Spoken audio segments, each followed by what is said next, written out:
राहुल गांधी ने पीएम मोदी के गढ़ से उन्हें सीधे तौर पर चुनौती दे दी है। इसी दौरान राहुल गांधी ने अपनी दादी इंदिरा गांधी से जुड़ा एक किस्सा भी सुनाया है। दरअसल लोकसभा चुनाव के बाद राहुल गांधी एंग्री यंग नेता की भूमिका में बने हुए हैं।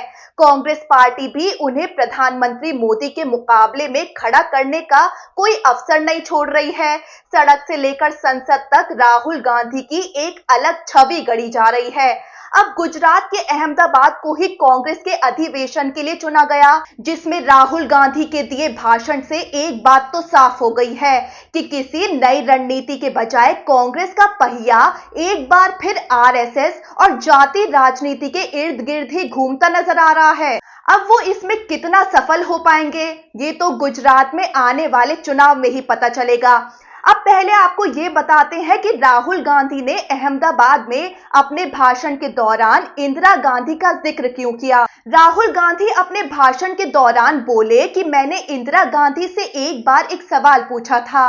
मैंने पूछा कि दादी मरने के बाद आपके बारे में लोगों को क्या कहना चाहिए। राहुल गांधी ने आगे बताया कि इंदिरा गांधी ने जवाब दिया था कि राहुल, मैं अपना काम करती हूँ, मरने के बाद लोग मेरे बारे में क्या सोचें क्या ना सोचे मुझे कोई फर्क नहीं पड़ता, मैं सिर्फ अपने काम में दिलचस्पी रखती हूँ। इंदिरा गांधी ने आगे जवाब दिया था कि अगर पूरी दुनिया मेरे मरने के बाद मुझे भूल भी जाए तो वो भी मुझे मंजूर है।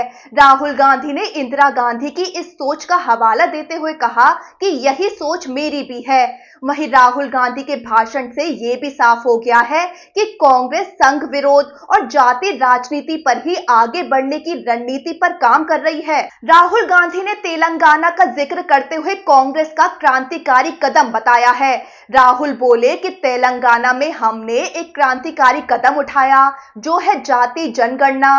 वो बोले कि इससे कुछ महीने पहले मैंने संसद में भाषण दिया था।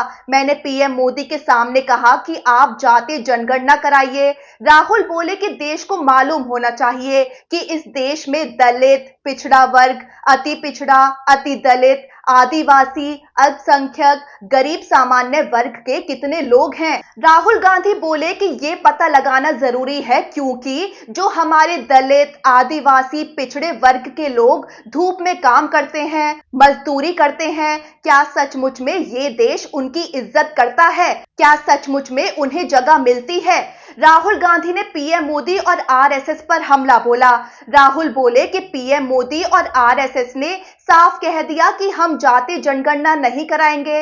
इसके बाद राहुल तंज कसते हुए बोले कि तब मैंने सामने बोल दिया था कि आप छुपाइए जितना छुपाना है, लोकसभा में, राज्यसभा में हम आपके सामने जाति जनगणना को लेकर कानून पास करेंगे। वहीं राहुल गांधी ने अधिवेशन में अपने भाषण के दौरान कांग्रेस की गलती कबूल की।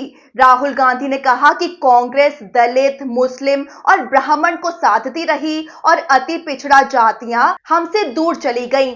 वहीं आपको बता दें कि कांग्रेस पार्टी गुजरात में पिछले 3 दशक से सत्ता से बाहर है।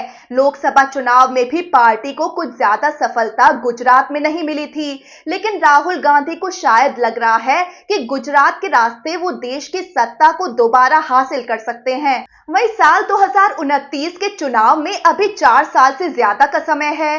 कांग्रेस को लग रहा है कि 2029 उसके लिए बेहतर अवसर हो सकता है और इसी की तैयारी गुजरात से राहुल गांधी ने शुरू की है। अब देखना ये होगा कि राहुल गांधी के ये प्रयास कितने सफल होते हैं। आरएसएस विरोध और जाति राजनीति कांग्रेस को कितनी चुनावी सफलता दिला पाती है।